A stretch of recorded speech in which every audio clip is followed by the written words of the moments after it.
एकांत की भक्ति, विरति, जन समुदाय, प्रपंच भाषण करने वाले, इनसे संबंध नहीं। ना संतु जनतापने प्रतिवसंतु वृंदावने। जनता अर्थात केवल विषय प्रपंच की वार्ता करने वाले, तापने, हृदय में ताप पैदा हो उनके संग नहीं, मुझे संग नहीं। कोई भी हो, प्रिया प्रीतम से तुम्हें मतलब नहीं, उनकी चर्चा से मतलब नहीं, उनके संबंध से मतलब नहीं, तो हमारा आपसे क्या संबंध। देखो, जगत के संबंध प्रियता दिखा करके भोग सामग्री दे सकते हैं, धन दे सकते हैं, व्यवस्था दे सकते हैं, पर प्रियालाल की प्रीति नहीं। पूज्य श्री रघुनाथ दास गोस्वामी जी जब अपने गृह का त्याग करके महाप्रभु चैतन्य देव की शरण में गए, तो 2-3 दिन जो महाप्रभु को भिक्षा आती थी उसी से महाप्रभु दे देते थे। उनको लगा कि नहीं, जीवन जब महाप्रभु को समर्पित है तो हमको जीने का ढंग सीखना चाहिए, कैसे हम विरक्त होकर के जिए।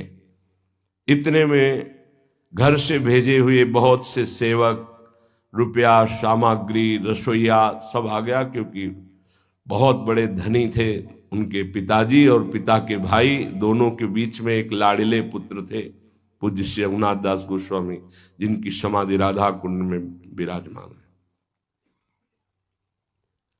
अब सुंदर सुंदर पकवान, भोग सामग्री घर के भेजे हुए रसोइये सब बनाते, प्रभु को भोग लगता, महाप्रभु चैतन्य देव को भी।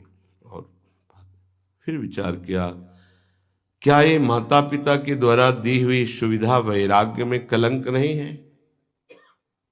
मेरा जीवन प्रभु के लिए, क्या मैं प्रभु आश्रित नहीं जी सकता?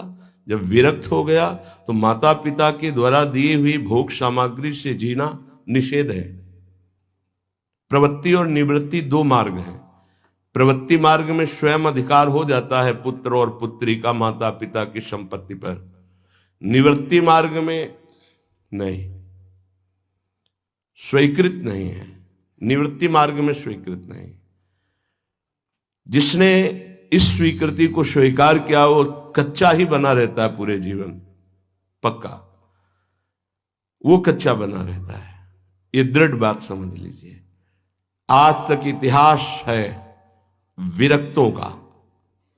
निवृत्ति मार्ग पर अगर वैराग्य ले लिया तो माता पिता के द्वारा उसका भरण पोषण कभी नहीं हुआ। आप पढ़ करके देख लीजिए, चाहे कोई भी हो, किसी भी मार्ग का हो।